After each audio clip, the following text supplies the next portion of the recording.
Do not, I repeat, do not waste your time doing things like this. Now, this isn't a bad exercise. It's not what you want if you're dealing with hip tightness or hip mobility issue, because hip tightness and hip mobility is going to start with one thing, and that is there enough space within the joint for you to move and glide your hips around? A lot of people with tight hips have tons of compression in their hip joint. Trying to drive into a motion where your body does not have the runway to actually move into that is going to be counterproductive, and it can actually hurt you over time. So the first thing we're going to do with our hip mobility is create space. We want to create structure within our hips and pelvis in order to allow us better mobility. So the first thing that we're going to do in order to create space within our hips is work on our pelvic positioning. So the order is going to go, we're going to go space, we're going to go shift, and then we're going to go full body movement. All right, so we got to create space for your body to move into. Then we got to start to create the motion that we want to acquire, and then we have to tie it all in with the rest of the body. So the first thing we're going to do is a hook lying breathing exercise where I just have a yoga block here that I'm going to hold in between my legs.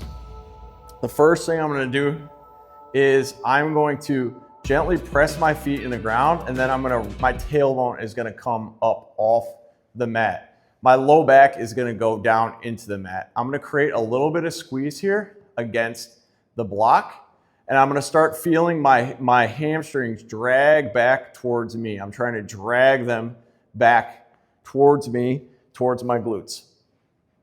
So I'm gonna get set up here. I'm gonna drag the hamstrings back. I'm gonna put my arms up towards the ceiling, and I'm gonna breathe. I'm gonna inhale, nice and deep, and exhale. Inhale and exhale back and forth. If you're doing this properly, you should feel that your hamstrings are engaged, and you should also be able to maintain that pelvic tuck while keeping your low back flat on the ground. One would do that for about 3 sets of 10 breaths, taking a rest for about 10 to 20 seconds in between each set. Next, what we're going to do after is start to create the shift. So moving on, we want to create, now that we've created more space, we want to create some motion back and forth in our hips, and something that's going to be able to tie directly into the golf swing.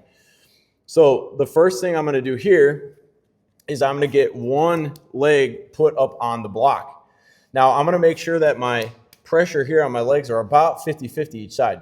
So from here, I'm going to put my toes into the ground, and I'm going to slowly piston my right side up, and I'm going to use my left side to rotate, and then I'm going to slowly lower it down the way that I came. I'm going to go back and forth like that, nice and easy at about that pace. This is allowing me to engage the glute and create some motion through this area that is controlled by the muscles around it instead of just a passive flip-flop exercise. This is another one that you could do 3 sets for about 5 to 10 reps per side. This is going to be a really, really good one, especially someone that struggles to get in that the open hips at an impact position. But this one can certainly be done on both sides just to grease up each side. So now we're going to want to create that same mobility and separation, unlock our hips in a full rotation motion, something that's going to mimic the golf swing. So what I'm going to do is I'm going to put my leg up on this bench. You can use a couch or just a flat bench if you don't have something like this available. It's going to work the same. But here I'm going to be able to turn into my hip and create a stretch factor across.